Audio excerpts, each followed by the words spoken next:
Hello friends, स्वागत है आपका आपके अपने लीगल चैनल सुष्मा प्रहार में। मैं हूं एडवोकेट सनी शर्मा। दोस्तों, आज की इस वीडियो में हम मेंटेनेंस हायर साइड पे जब बन जाता है उसकी बात करने वाले हैं।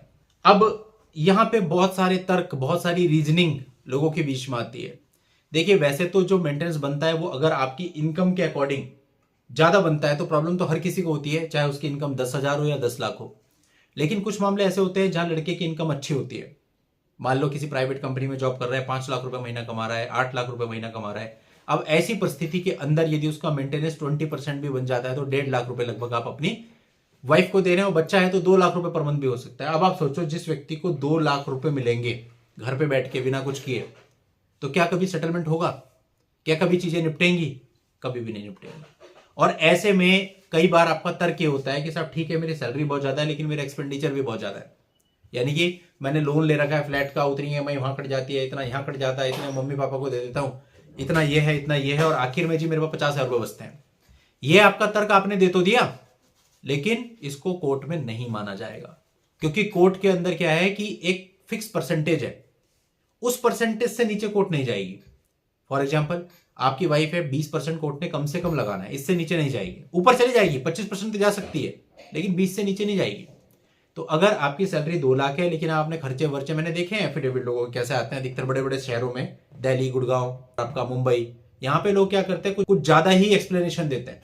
एफिडेविट भर भर के बनाते हैं, इतने रुपए दूध में, इतने रुपए पेट्रोल में, इतने रुपए इसमें, इतना इलेक्ट्रिसिटी बिल, इतना सीवर बिल, ये वो तमाम प्रकार का दुनिया भर का चिट्ठा बना के। इसलिए इसके पीछे कारण क्या होता है कि मेंटेनेंस कम हो जाए। ये सिर्फ और सिर्फ आपकी गलतफहमी है। इतना ब्रेकअप दिखा के कुछ नहीं है, केवल आप अपनी क्रॉस में अपने लिए मुश्किलें खड़ी कर रहे हो। आपको बहुत सिंपल था, आपकी जो इनकम है उसको प्रूव करने के लिए आप सैलरी स्लिप, अपनी इनकम टैक्स रिटर्न वो सब लगाते ही हो। तो ये सब लिखने की जरूरत क्या है? सिंपल आप लिख सकते हो कि मेरा मंथली खर्चा इतना है। जो मोटा खर्चा हो जाता है वो दिखा सकते हो कि भाई मैं रेंट इतना पे करता हूँ, ईएमआई इतनी पे करता हूँ, हाउस होल्ड एक्सपेंस इतना होता है, ज्यादा ज्यादा 3 मदों में आपने दिखा दिया, खत्म बात। क्योंकि ऐसा नहीं है कि आप अपनी इनकम को बहुत कम कर दोगे तो मेंटेनेंस में फर्क पड़ जाएगा। देखो, एक वीडियो मैंने बनाया था एक जजमेंट पे, काफी पहले की बात है, आई थिंक 2 साल हो गए होंगे।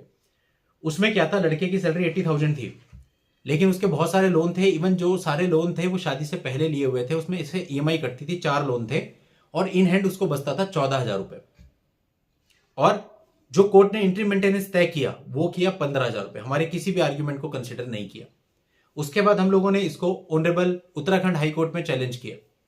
वहां पे भी उत्तराखंड हाईकोर्ट ने कहा कि भैया आपकी सैलरी तो 80 ही है ना, अब आप इसमें 4-4, 5-5 ईएमआई कटवा रहे हो, आप अपने फायदे के लिए अपनी एसेट आपने बनाई है, तो ये 15,000 रुपए बिल्कुल ठीक लगाया है। ऐसी कई सारी ऑनरेबल सुप्रीम कोर्ट की रूलिंग भी है। तो इसलिए अगर आप ये समझते हो कि आपकी ईएमआई ज्यादा दिखा देने से आपका जो बचा हुआ बैलेंस है उस पर मेंटेनेंस कैलकुलेट होगा, तो ऐसा बिल्कुल भी नहीं है। अब खैर, ऐसे जो भी लोग होते हैं, अब किसी की सैलरी 2 लाख है तो ये पकड़ के चलो आपकी 35-40 हजार रुपए मेंटेनेंस आपका कहीं नहीं गया, मंथली जो बनना ही बनना है। अब इतना मेंटेनेंस अगर बन जाएगा उसका तो बहुत बड़ी बात हो जाएगी। अब कहने का मतलब यह है कि इसको कैसे कम कराएं, कोई रास्ता नहीं है। अनफॉर्चुनेटली आपकी सैलरी स्लिप लगी है, इनकम इतनी है, कोई रास्ता नहीं। या तो आपके पास जॉब ना होती। अब कुछ मामलों में तो ऐसा होता है आदमी जॉब भी स्विच कर लेता है, कुछ मामलों में होता है जॉब भी स्विच नहीं की जा सकती। तो क्या करोगे? अब उतनी सैलरी आप किसी के पास चले जाओ कहीं से कहीं तक, उतना मेंटेनेंस आपको बंधेगा ही। और अगर उतना मेंटेनेंस बंधा है, अगर आप उसे चैलेंज भी करोगे तो अपना टाइम खराब कर रहे हो, पैसे खराब कर रहे हो, रिलीफ नहीं मिलेगा, तो आप फंस गए। अब इसका क्या तोड़?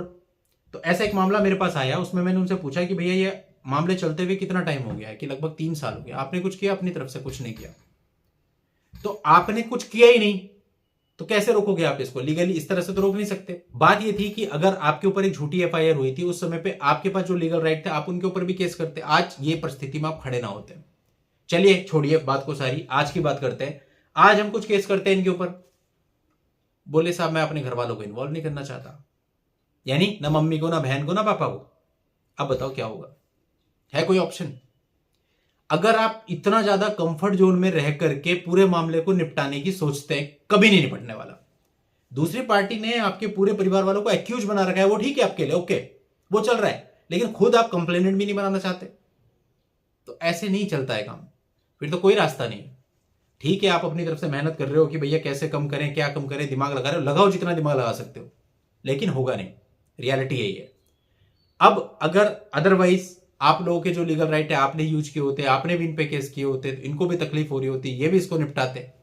But for that you have to take step. मैंने देखा है कि अधिकतर लोग वो होते हैं जो अपनी तरफ से नहीं पढ़ना चाहते, मतलब खुद वो पेन नहीं लेना चाहते कि मेरे माँ बाप को तकलीफ हो, मेरी बहन को तकलीफ हो। वैसे तो तकलीफ है क्या, एज ए कंप्लेनेंट आपको 1-2 बार कोर्ट में तो जाना है, बट उतना भी नहीं है तो फिर तो कुछ भी नहीं हो सकता। फिर कोई लीगल रास्ता आपके लिए नहीं है जो आपको बचा ले। फिर तो आप पे करते रहिए जब तक आप कर सकते हैं, जब तक वो सेकंड मैरिज नहीं करती, दूसरा कोई रास्ता नहीं है। तो इसलिए दोस्तों मेंटेनेंस केसेज या बाकी 498 है, या कल मैंने एक सेक्शन 9 पे इवन वीडियो बनाया था जहां सेक्शन 9 में भी लड़का जाके फंस गया। तो ऐसी परिस्थितियां तभी उत्पन्न होती हैं जब आप शुरू में सही स्टेप्स नहीं लेते हो और केवल डिफेंस करते रहते हो और लास्ट में जाके इस जगह पे पहुंच जाते हो जहां पे अनफॉर्चुनेटली हमको भी कहना पड़ता है देयर इज नो ऑप्शन, कुछ नहीं हो सकता। तो इसलिए यह चीज आपको सोचनी है कि आपको क्या स्टेप लेने हैं, क्या स्टेप नहीं लेने हैं। और समय बहुत इंपॉर्टेंट है, टाइमली स्टेप लोगे तो ही आपकी प्रोटेक्शन हो सकती है, टाइमली स्टेप नहीं लोगे तो कोई प्रोटेक्शन नहीं होती और वो सारे स्टेप आपके बेकार होते हैं। तो दोस्तों आज के इस वीडियो में इतना ही। नेक्स्ट वीडियो में नई जानकारी के साथ मैं आपसे फिर मिलता हूं, तब तक के लिए goodbye and thank you for watching, take care.